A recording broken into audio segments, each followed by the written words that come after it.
Hello everyone, ఈరోజు మనం కేక్ని ఓవెన్ అండ్ కేక్ ప్యాన్ లేకుండా ఎలా చేసుకోవాలో చూసేద్దాం. ఫస్ట్ మనకు కావాల్సిన పదార్థాలు maida, sugar, tutti frutti, oil, milk, baking soda, vanilla essence, egg. ఇక్కడ నేను బ్లాక్ వెనిలా ఎసెన్స్ తీసుకున్నాను అండ్ బేకింగ్ పౌడర్ కూడా ఈ బాక్స్ తీసుకున్నాను. వీటితో పాటు ఇక్కడ నేను ఏం చేశానంటే అన్నీ ఈక్వల్ క్వాంటిటీలో తీసుకున్నాను. ఫస్ట్ ముందుగా మనం ఒక మిక్సీ జార్లో ఒక గ్లాస్ షుగర్ తీసుకున్నాను. అది దాన్ని మెత్తగా గ్రైండ్ చేసుకొని పౌడర్ చేసుకొని ఇలా ఒక జల్లెడ తీసుకొని దానిలో జల్లించుకోవాలి. అండ్ మైదా పిండి, next baking soda 1 table spoon, కొద్దిగా వంట సోడా వేసుకోవాలి. ఇక్కడ నేను అన్నీ ఒక గ్లాస్ క్వాంటిటీతో తీసుకున్నాను. అంటే మైదా ఒక గ్లాస్ తీసుకుంటే షుగర్ ఒక గ్లాస్ అండ్ ఆయిల్ ఒక గ్లాస్ తీసుకోవాలి. ముందుగా నేను ఒక ఎగ్ని ఒక మిక్సీ జార్లో తీసుకొని దాన్ని బాగా గ్రైండ్ చేసుకున్నాను.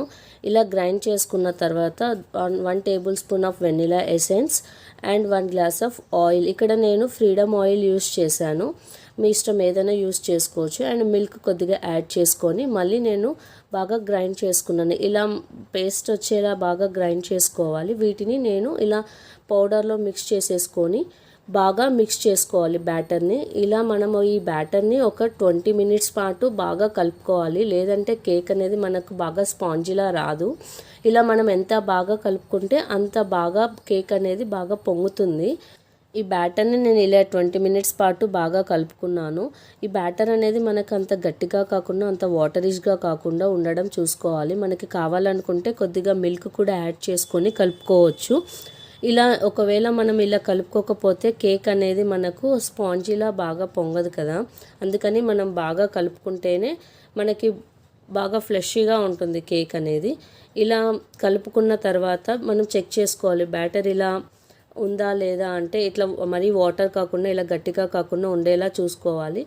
ఈ యాంగిల్లో బాగా కలుపుకోవాలి, మనం బబుల్స్ అని లేకుండా చూసుకోవాలి. ఇలా కలుపుకున్న తర్వాత ఇప్పుడు నేను ఒక బౌల్ తీసుకొని అందులో కొద్దిగా ఆయిల్ వేసుకొని ఇలా ఈక్వల్గా స్ప్రెడ్ చేసుకున్నాను. ఇలా చేసుకున్న తర్వాత నేను కొద్దిగా మైదా పిండిని తీసుకొని మొత్తం ఇలా వేసేసుకొని ఈక్వల్గా స్ప్రెడ్ చేసుకోవాలి. ఇలా చేసుకోవడం వల్ల ఏంటి అంటే మనకు కేక్ అనేది బౌల్కి అంటకుండా ఉంటుంది అడుగున. ఇలా చేసుకున్న తర్వాత ఈ బ్యాటర్ ఉంది కదా ప్రిపేర్ చేసుకునేది, అందులో నేను టూటీ ఫ్రూటీని యాడ్ చేసుకున్నాను. ఇలా టూటీ ఫ్రూటీతో పాటు నేను ఇక్కడ బాదం ముక్కలు కూడా వేసుకున్నాను. ఇది ఆప్షనల్, మీకు కావాలంటే వేసుకోవచ్చు. మాకు ఈ ఫ్లేవర్ నచ్చుతుంది కాబట్టి నేను బాదం కూడా యాడ్ చేసుకున్నాను.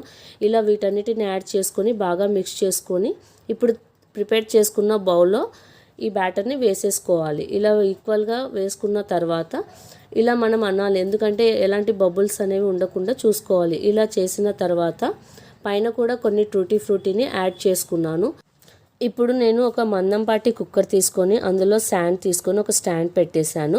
మీరు కావాలనుకుంటే శాండ్ దొరకకపోతే మనం సాల్ట్ కూడా వేసుకోవచ్చు. ఇలా తీసుకున్న తర్వాత నేను ఈ బ్యాటర్ని దానిలో పెట్టేసి మూత పెట్టేశాను. దానిపైన ఎలాంటి క్యాప్ అనేది పెట్టకుండా ఇలాగా స్టవ్ మీద పెట్టేసుకోవాలి. నేను మీడియం ఫ్లేమ్లో పెట్టుకున్నాను. ఆఫ్టర్ 40 మినిట్స్ తర్వాత ఇలా కేక్ అనేది మనకి రెడీ అవుతుంది. ఇలా మనం చెక్ చేసుకోవాలి. ఇక్కడ నాకు స్టిక్కి ఏమీ అంటుకోలేదు, అంటే కేక్ అనేది బాగా రెడీ అయినట్టు.